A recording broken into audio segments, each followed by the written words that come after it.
Hello guys, welcome ulit sa aking vlog. For today's video ay magsasaing po ako gamit ang aking kalan de mantika. Marami po kasi nagre-request na paano ba makokontrol yung apoy. Kung pwede bang pagsaingan. So yan,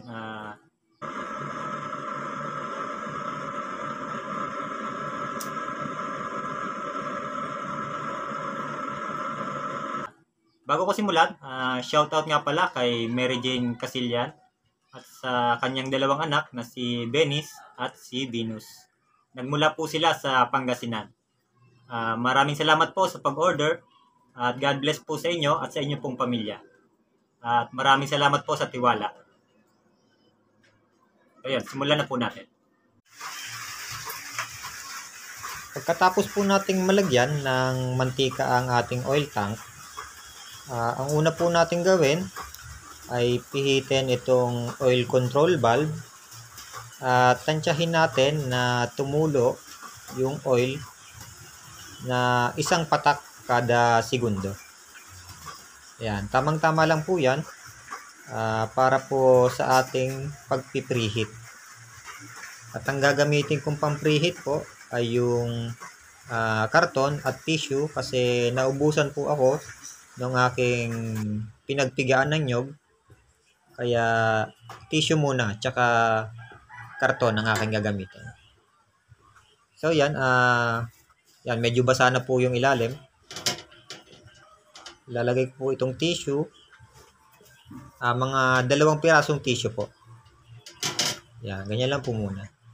Habang tumutulo po yung ating oil sa oil feeder.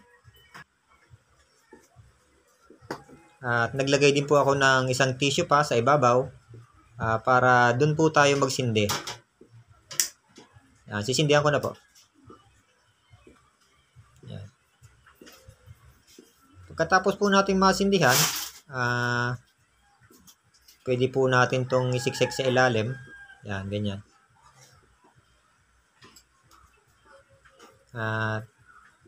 Lagyan pa po natin ng isang tissue pa para madali yung pagpapaapoy natin. Tapos sa ibabaw, pwede po natin lagyan ng karton para mas mapadali po yung pag-preheat natin. At para hindi na tayo magantay ng mga ilang minuto bago tayo makapagluto. Pag marami pong karton at tissue yung ilalim natin, mas mapapadali po yung pag-preheat natin. At di na tayo mag-aantay pa ng pag-preheat. Mas mapapadali po pagka maraming karton.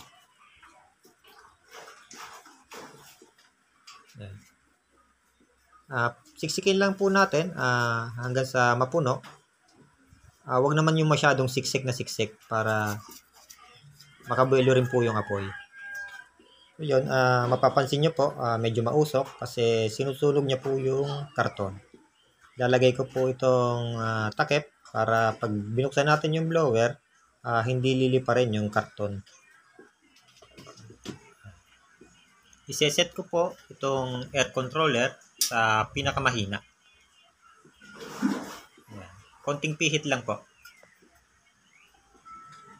Ayan, nasisimula na siyang umapoy. Ayan, maya-maya po niyan, pwede na siyang paglutuan. Ang disadvantage po nito sa paggamit natin ng karton ay may mga lumilipad talagang abo. Di naman natin kasi may iwasan yung abong yan kasi gumamit po tayo ng karton. Mas maganda po talagang gamitin yung pinagpigaan po ng nyog na binabad sa kerosene.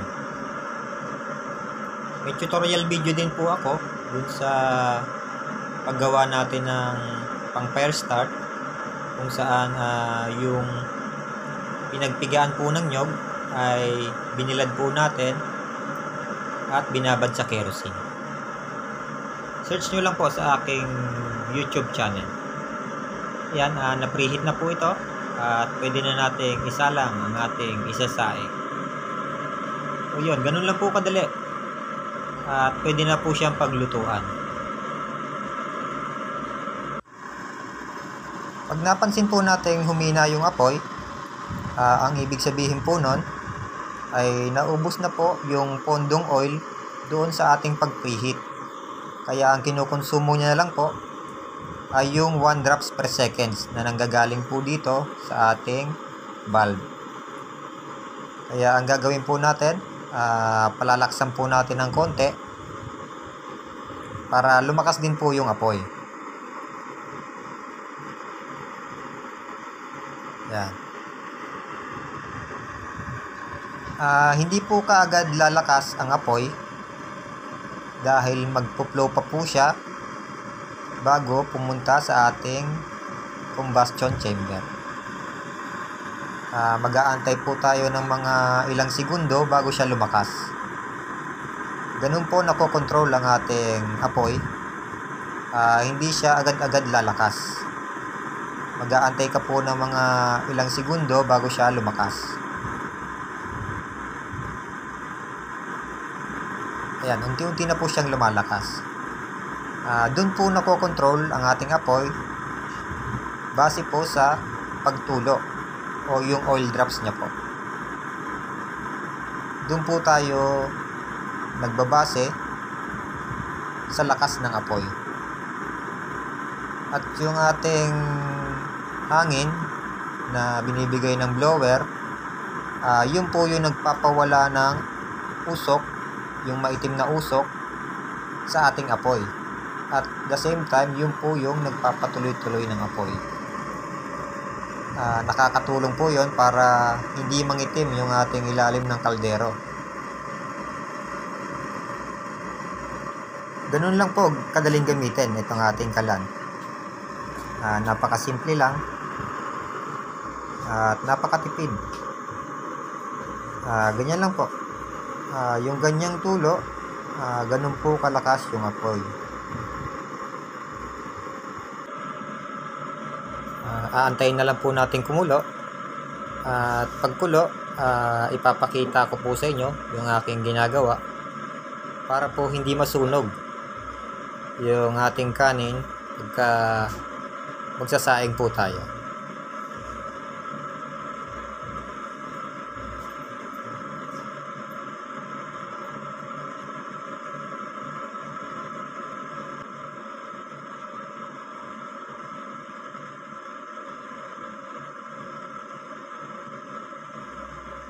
After ng mga ilang minutes, kumukulo na po siya. Titignan natin kung tama lang yung tubig. O yun. Halos sakto lang yung tubig. Haluin ko na lang po ng konti. Saktong-sakto lang yung tubig natin.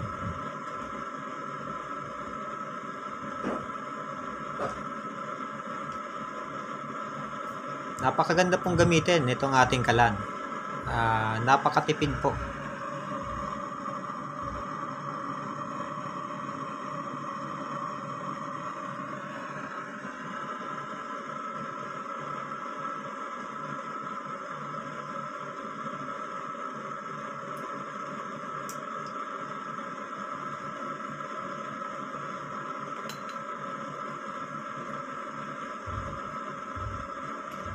So yun, ilalagay ko na po yung aking nilalagay sa ilalim.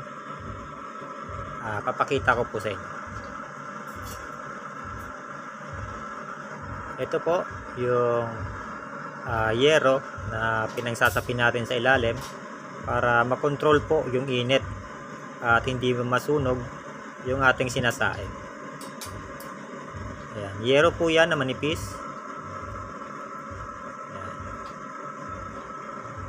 Kasi po pagka pinahinaan po natin yung tulo sa ating oil feeder, may nangyayari po kasi na pagka mahina po yung tulo, namamatay po yung apoy.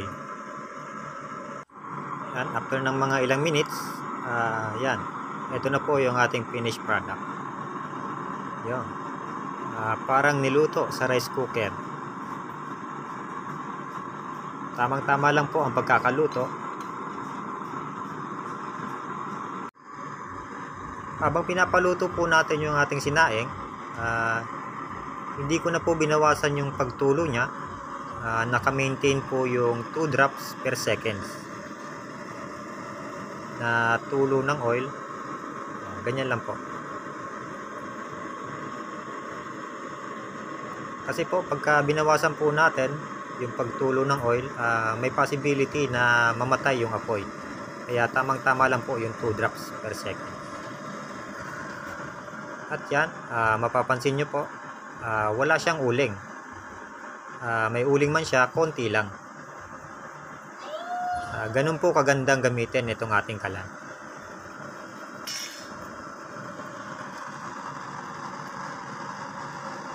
Pagka papatay na po natin yung apoy, wag na wag po nating bubuhusan ng tubig. Delikado po yun.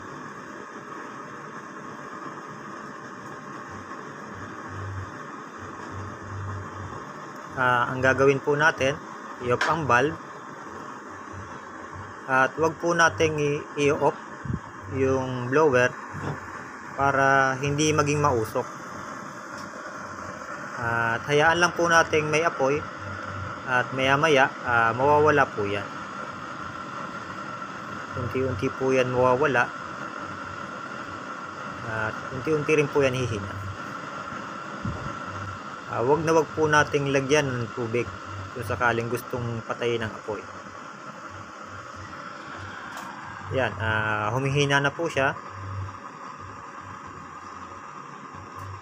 Ganun lang po ang pagpapatay ng itong apoy.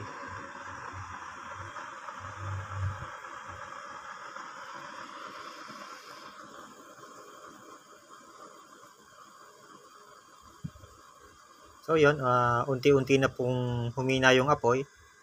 Pagka ganyan, pwede na po nating i-off yung ating blower. Ganun lang po kadali pagka gusto po nating patayin yung apoy.